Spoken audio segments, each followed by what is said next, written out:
One of the biggest questions out there for any developing country is how do you build a modern, successful nation in the 21st century?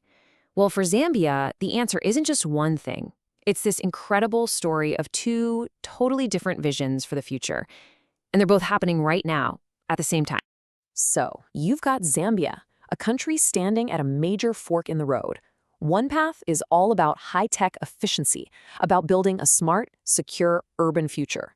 The other, it's completely different, focused on grassroots growth, on lifting people up in rural communities. These aren't just ideas. They're two powerful forces actively shaping the country's destiny as we speak. All right, let's jump into that first vision.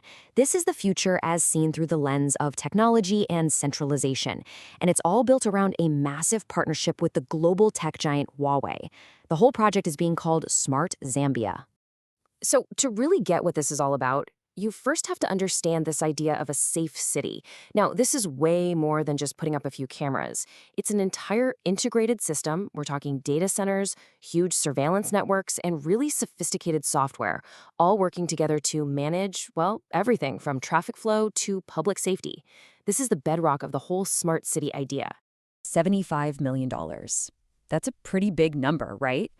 Well, that's the price tag for one of the main pillars of this Smart Zambia plan. So the big question is, what exactly does that kind of cash get you?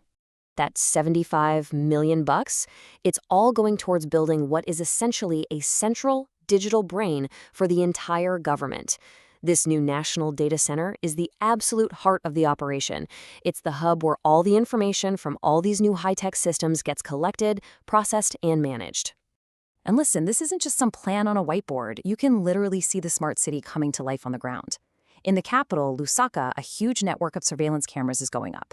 They're talking about smart streetlights that also work as digital billboards, a national biometric ID system is on the table, and they're even using remote video systems to do tech training.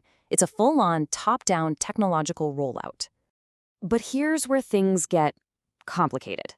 This kind of technology always comes with big questions about privacy and power. A major investigation by the Wall Street Journal alleged that very similar Huawei tech has been used in other parts of Africa to spy on political opponents. So that definitely casts a bit of a shadow on the whole promise of a safer, more efficient future. Okay, so let's completely flip the script and look at that second vision, because it could not be more different. This one isn't about one big tech deal. It's about a decades-long partnership with the World Bank, and its focus is all on what's called pro-poor growth. Now, just compare that last number to this one. We're talking about roughly $3 billion. The scale here is just massive. But it's not just about the money. It's about the story that this number tells.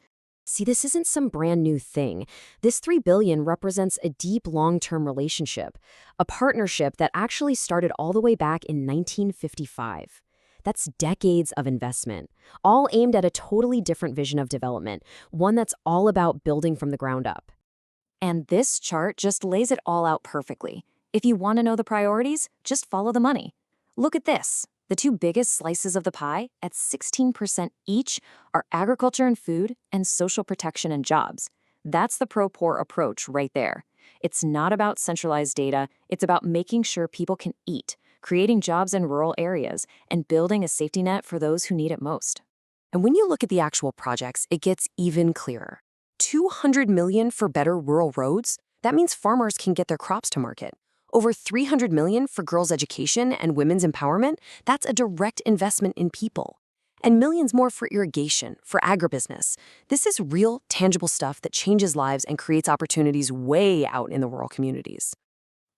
Maybe nothing sums up the difference between these two paths better than this single image.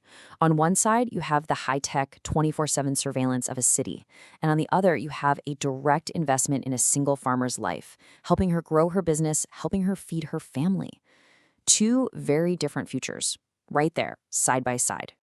So we've got these two incredibly powerful but very different tracks running in parallel. Let's just put them right next to each other so we can really see the whole picture of what's happening in Zambia. When you boil it all down like this, the fundamental difference in philosophy is just crystal clear. One approach is top-down. It's about urban tech, security, centralizing data. The other is bottom-up. It's all about rural services, fighting poverty, and investing in people at the grassroots level. Now, here's the most important part to remember. This is not an either-or situation for Zambia. They're not choosing one path over the other. The wild reality is that both of these things are happening at the exact same time.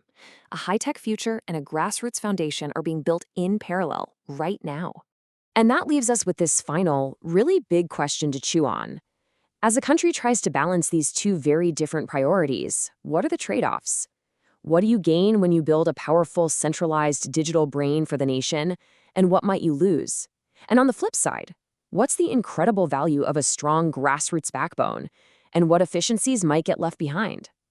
The biggest question of all might be, can these two futures ever truly come together?